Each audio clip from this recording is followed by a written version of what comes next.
বড় লোকের মেয়ে যখন ডাক্তার হতে চায়। বেটা কি করছো? ও এসো মম, কিছু করছিলাম না, এই চাকালাকাকে নিয়ে খেলছিলাম।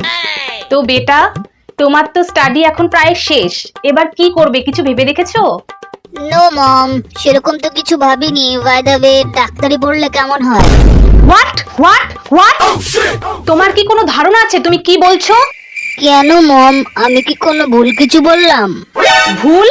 তোমার এত চিপ চিন্তা ভাবনা দেখে আমি তো শকড হয়ে যাচ্ছি। বাট ওয়াই মম? ঘুষ দিয়ে আমি তোমাকে ডাক্তারিতে অ্যাডমিশন করাবো, তুমি সেটা ভাবলে কি করে? প্রতি বছর ঘুষ দিয়ে দিয়ে এত দূর পড়ালাম কি এই দিনটা দেখার জন্য? শেষে কিনা ডাক্তার হয়ে তুমি মানুষের কিডনি, ফুসফুস, পাকস্থলী কেটে বেড়াবে? ছি বেটা, এই দিনটাও কি দেখা আমার বাকি ছিল? ছি। সরি মম, তাহলে আমি কি করব? তুমি কেন এত টেন্স হচ্ছ? তুমি কি ভুলে গেছো তোমার ড্যাড কত বড় কোম্পানির মালিক? ইয়েস মম, মানে ভুলিনি মম।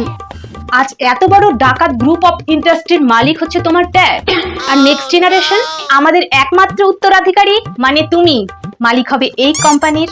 ওয়াও! কি পারবে না ডাকাতদের সামলাতে? কিন্তু মম, আমি তো ডাকাতি করতে জানি না। ভুল বোকা, তোমাকে কেন ডাকাতি করতে হবে?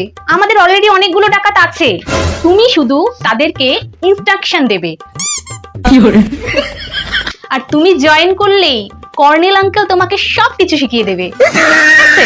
ওকে mom. You happy? Yes yes, I am happy. No, no, no. Okay, by.